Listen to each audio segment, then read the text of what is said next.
मित्रांनो, आजच्या व्हिडिओचं नाव आहे आपल्या कमाईची कागदोपत्री नोंद करणे आवश्यक आहे. कशी ते बघूया. संपत्ती कोणतीही असो अनमोल असते.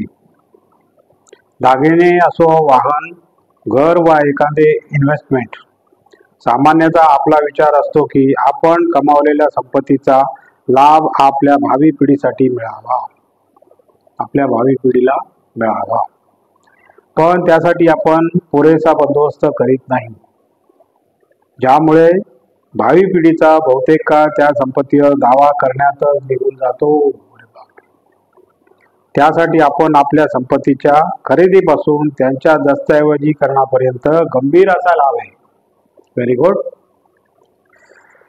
आपल्या देशात विशेष करून ही समस्या आढळून आली आहे की अनेक संपत्ती वादात अडकतात. अलीकडेच आलेल्या एका रिपोर्टनुसार देशात 2 लाख कोटीपेक्षा जास्त संपत्ती बेनामी स्थितीत पडून आहेत. बापरे. ज्याच्यावर कोणीही दावा करू शकत नाही, कारण ते खरेदी करणाऱ्याने कोणाही नॉमिनीचे नाव टाकलेले नाही. अरे बापरे, कठीण आहे. संपत्तीची कागदोपत्री नोंद करणे फक्त एक औपचारिकता नसून भविष्यातील सुरक्षेचा आधार आहे. हे लक्षात ठेवा. हे फक्त संपत्तीशी संबंधित वाद टाळण्यास मदतच करत नाही, तर संपत्तीच्या वारसदारांना कोणत्याही त्रासाशिवाय त्यांचा संपत्तीवर हक्क मिळतो. यासाठी प्रत्येकाने आपल्या संपत्तीचे दस्तऐवजीकरण करायलाच हवे. नंतर भले आपली संपत्ती कमी या जास्त का होईना, संपत्ती दस्तऐवजीकरण म्हणजेच कागदोपत्री नोंद फक्त एक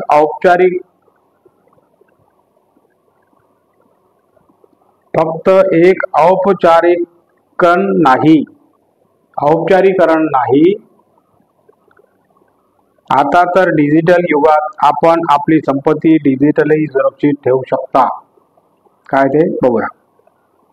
संपत्ती दस्तऐवज म्हणजे काय? संपत्ती दस्तऐवज म्हणजे काय, एका उदाहरणाने समजावून घेऊया. विकास नेगीला पैशाची गरज होती, त्यासाठी त्याने मॉर्गेज करण्याचा विचार केला. पण त्याच्याकडे त्याच्या संपत्तीचे पूर्ण दस्तऐवज नव्हते. त्यामुळे त्याला कर्जदात्याने पैसे तर दिले, पण काही संपत्तीवर येथे विकासकाला चूक समजली आणि त्याने आपल्या साऱ्या संपत्तीचे अर्थात दागिने, घर, स्टॉक आणि बॉन्डचे पूर्ण दस्तऐवज तयार करून घेतले, जेणेकरून भविष्यात त्याच्या कुटुंबाला कोणत्याही त्रासाला सामना करावा लागू नये. पण प्रश्न हा आहे की ॲसेट डॉक्युमेंट म्हणजे संपत्ती दस्तऐवजीकरणाची गरज का आहे? खरे तर याचे महत्त्व विशेष करून व्यवसाय आणि खाजगी क्रय विक्रयातून कळते. त्यामुळे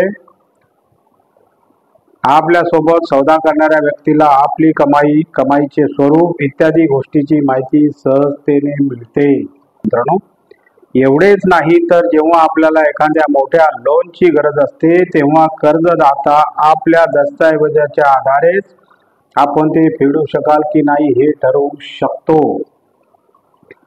एवढेच नव्हे तर जेव्हा एखाद्याला मॉर्गेज लोन घ्यायचे असेल वा जेव्हा आपण एखादे सामान कोठे पाठवत असाल आणि त्या एखादे नुकसान, चोरीची भीती असू शकते, तेव्हा ॲसेट डॉक्युमेंट याची किंमत, मालकी कळते.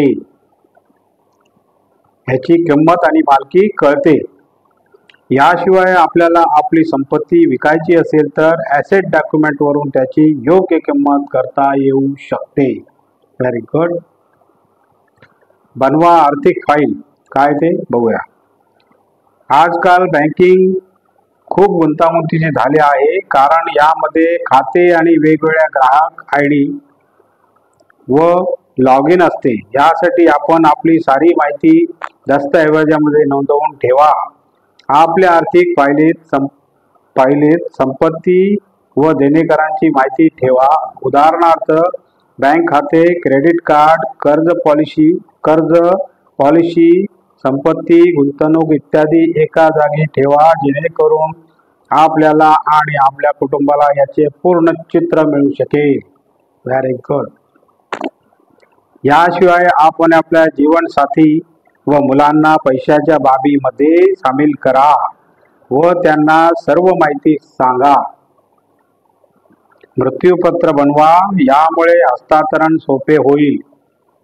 मृत्यूपत्र बनवा, यामुळे हस्तांतरण सोपे होईल. पण यात नामांकित व्यक्तीला ठराविक काळाने अपडेटही देत राहा.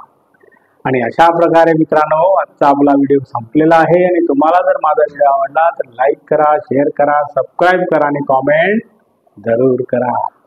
नमस्कार. जय हिंद.